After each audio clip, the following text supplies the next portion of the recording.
U.S. Citizenship Test, Part 2. The Building Blocks of Freedom.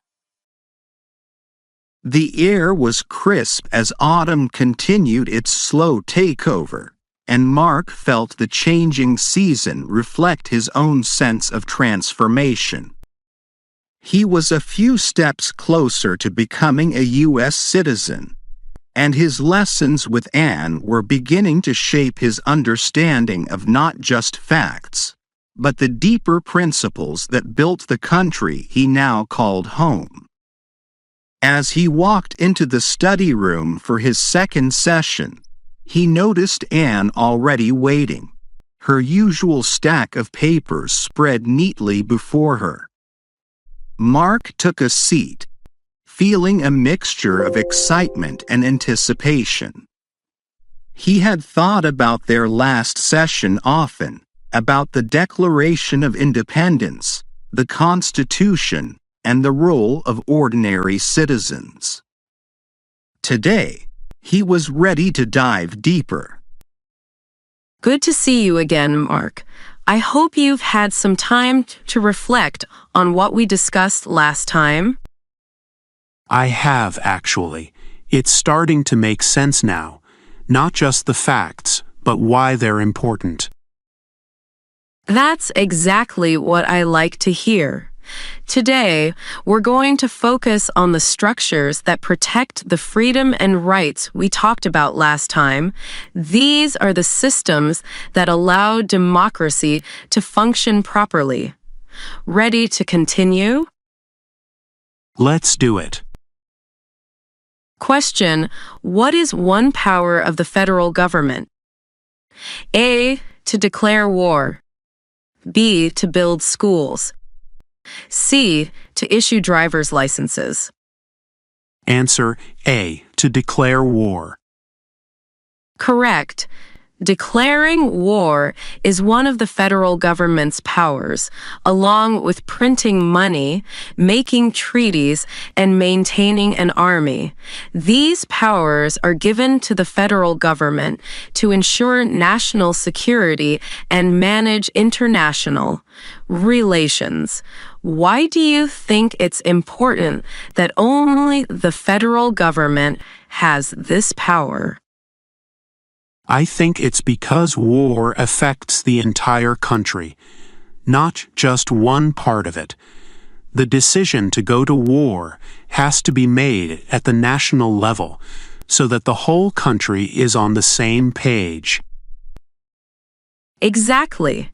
War is a serious decision that impacts everyone, and by giving that power to the federal government, it ensures that such decisions are made with the interests of the whole nation in mind. Mark nodded, understanding how the division of powers between the federal government and the states helped balance authority. It prevented confusion and chaos by clearly defining who could do what.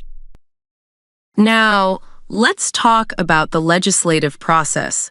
This is how new laws are made and how the government responds to the changing needs of society. Question: who makes federal laws? A. The President. B. The Supreme Court. C. Congress. Answer C. Congress. Right again. Congress, made up of the Senate and the House of Representatives, is responsible for making federal laws. Why do you think it's important for laws to go through Congress rather than just being decided by one person or group? I think it's because Congress represents the people. By having elected representatives, the laws reflect the will of the people instead of just one person's opinion. Exactly. The legislative process ensures that laws are debated and voted on by representatives from all parts of the country, making it a more democratic process. It's designed to be a check on power, ensuring that no one individual has too much control. Mark appreciated the idea of having laws created through debate and discussion, representing the people's voices. It made him feel that citizenship was not just about living under the law, but having a say in how those laws were made. All right, now let's turn to one of the key figures in the federal government, the president. The role of the president is often the most visible, but it comes with specific responsibilities. Question: what is one responsibility of the president?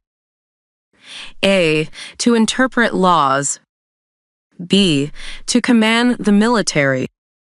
C. To make laws. Answer B. To command the military. Correct. The president is the commander-in-chief of the military, responsible for making major military decisions and ensuring the country's defense. Why do you think this responsibility is given to the president? I think it's because military decisions often need to be made quickly, and having one leader in charge of the military helps make sure those decisions are unified and efficient. Exactly. The president's role as commander-in-chief ensures that military actions are coordinated and decisive. However, even though the president commands the military, only Congress can declare war, creating a balance of power. Anne gathered her papers, signaling the end of today's session.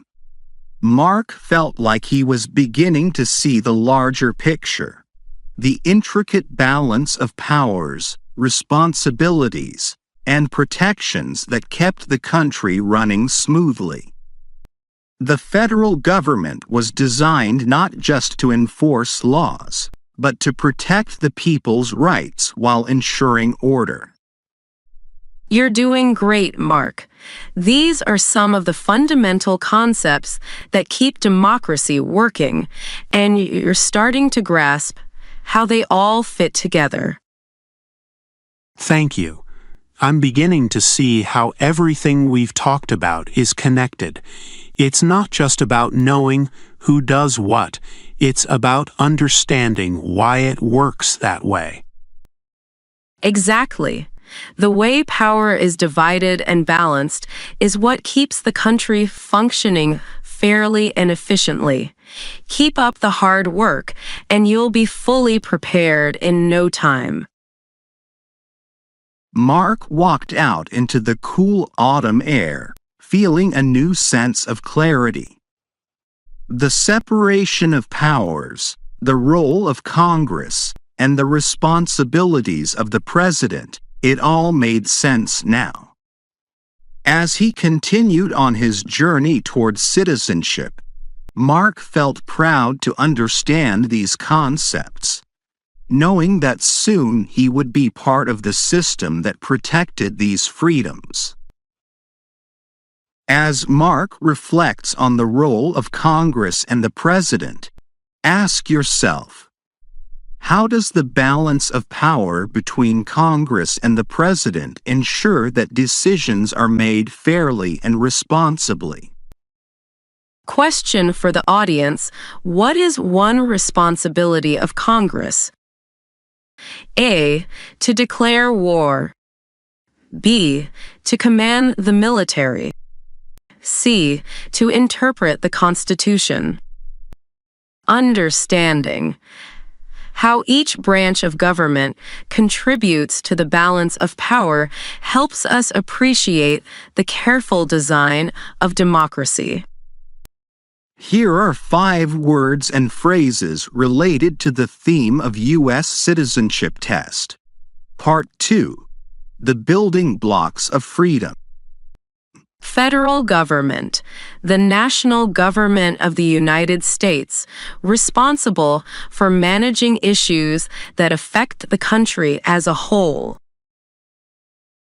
Congress, the legislative branch of the U.S. government, consisting of the Senate and the House of Representatives, responsible for making federal laws. Commander-in-Chief, the role of the President as the leader of the country's military forces. Legislative process, the series of steps required to create laws in the United States. Balance of power, the distribution of power among different branches of government to ensure no one branch becomes too powerful.